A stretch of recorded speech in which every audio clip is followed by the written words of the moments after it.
Chuma 5-2 zinasoma ubaoni. Rafinha anaweka hat-trick. Gavi anarudi nyumbani. Barcelona wanaendelea kumaintain record ya kutofungwa nyumbani. What a beautiful Sunday, my brother. What a beautiful Sunday. Sasa nafurahi kwamba leo timu imecheza very comfortable. Unaona hata matokeo, magoli yanapatikana, timu ikiwa high struggle, very comfortable, wana control game vizuri, wanapata magoli. Ndio vitu ambavyo nataka kuviona. Sevilla leo ametulizwa, amefungiwa, ametulia vizuri, ananyonyolewa mdogo mdogo. Chuma 5. This is good.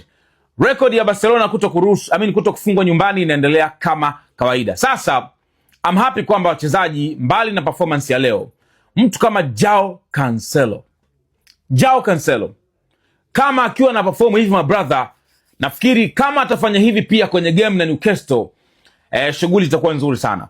Cancelo siku akiamka vizuri na perform vizuri sana. Angalia leo magoli yote ya Rafinha yale, zile penalty, sosi ni yeye, anakuja kuscore pia kwenye second half, chuma nzuri kabisa. Like unamuona Joao Cancelo namna ambavyo akiamua kuwaka moto anakuwa offer kitu gani uwanjani.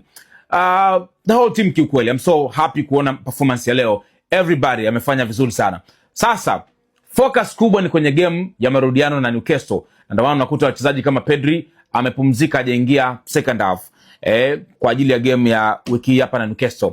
Rafinha amepumzika, hajamaliza game nzima. Lamine Yamal amecheza dakika chache. Like wachezaji wamepumzika. Mtu kama Rashford ndo hajaingia kabisa. Kwa hiyo naamini watakwenda kwenye game hii ya marudiano na Newcastle wakiwa physically fit.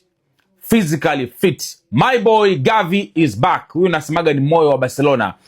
Huyu ndo mtu ambaye humwelezi kitu kuhusu Barcelona. So yeah, everything imeenda vizuri. Gap limerudi pale. Ni points 4. Barcelona anaongoza ligi kwa gap la points 4 against Real Madrid.